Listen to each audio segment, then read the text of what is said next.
Welcome to Modern Lifekeeping, brought to you by Kira Kisses.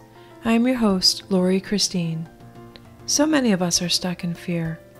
We fear change, not changing, changing too fast, too slow. We fear dying, we fear failing, we fear not being good enough. We fear. Is fear just resistance? Is fear even real? Why do we feel so much fear? The questions multiply each time I consider fear. Fear plays a major role in so many of our lives, but how do we manage it so that it serves us? Like everything else in life, it is our responsibility to manage our fear. Fear comes from our thoughts, the thoughts we are thinking. If we manage our thinking, we can manage our fear.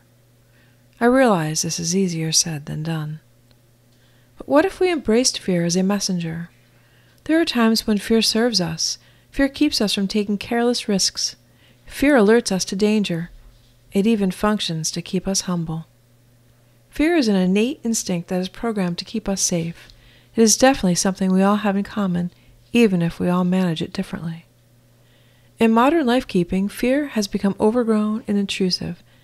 It has been perpetuated and fed by politicians, every media platform, a pandemic, and modern-day living. Is it possible to manage fear? What does that feel and look like? Can we become aware of fear so that we can process the message and shift the energy to one that serves instead of sabotages us? Some of our souls have chosen to use our free will to manage our fear. We have chosen to manage it so it does not sabotage us. Like every part of our life, balance is key with fear. First, we have to become aware of fear, know what it feels like, when it shows up, how it feels, then work to understand what it is showing up to communicate. Acknowledge fear instead of pretending it's not there or making it bigger than it needs to be. Fear is showing up for some reason. It is showing up to signal you that you are in danger. Maybe your soul wants to learn to respond instead of react to danger. Think of all the emergency responders who are already expert at this. Maybe your soul wants you to transmute old programming that has been passed down from one generation to the next. Maybe your soul wants to illuminate the power you have within to recognize and manage the fear that's within you. If you feel blocked, broken, confused, stuck, or similar feelings, you are being invited to learn to manage your fear. That's why it is so prevalent for you. It is not here to punish you or to keep you stuck. It's here for you. It's here to expand you. We balance our fear by identifying the gap between reality and the attachments we have that don't match reality. I often close this gap by seeing what I am attached to. Is it a belief, an expectation, an idea? I become aware of the attachment in that moment. When Kira died, I was attached to the idea that children are supposed to outlive their parents. I was attached to the belief that children should not die young. I believed it was the worst thing that could happen to you. Can you see how these attachments could keep me stuck? Fear showed up when I wondered things like, was I not a good enough parent? Did I cause this? Is this my karma? None of these things were true, but the fear it was evoking led me to question these things. I could have remained stuck in the questioning, but I chose to reach for more expansive thoughts, ones that served instead of sabotaged me. I looked at the feelings and the thoughts, saw what was serving me, kept the ones that were serving me, and released the ones that weren't. Fear of not healing, being a good enough parent, fear of where she is, all showed up to help me to heal my thoughts. Years before Kira died, I was shown a perspective where children die young because their soul plans to before they incarnate. I was shown it because I was curious. I sought information that expanded instead of limited me.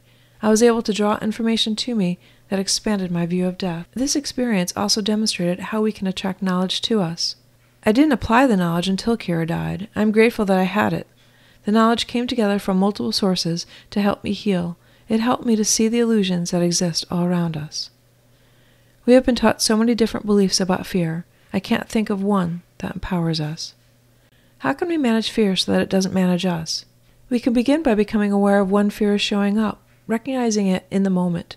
We can observe the fear in whatever form it shows up as. Allow it to flow through us.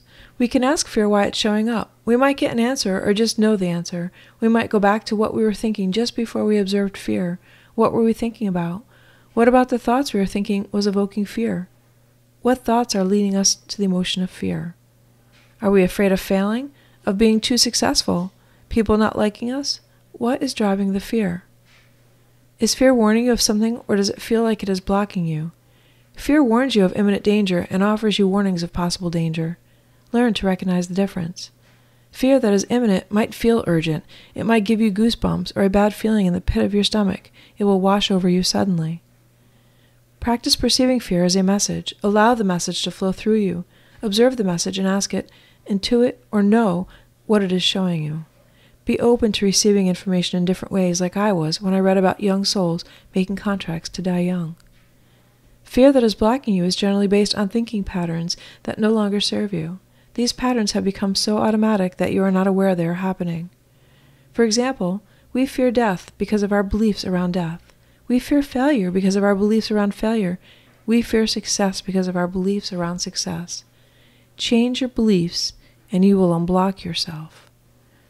If we changed our beliefs around death to ones that didn't evoke fear, we wouldn't be stuck in fearing death. For example, what if we chose to believe dying was better than living? It doesn't matter if it's true or not. The power is in the belief. The belief is how we manage our thinking. Manage your beliefs. Like worry, fear is showing up for a reason. It is communicating to us. Once you determine the reason, it is your responsibility to release the fear.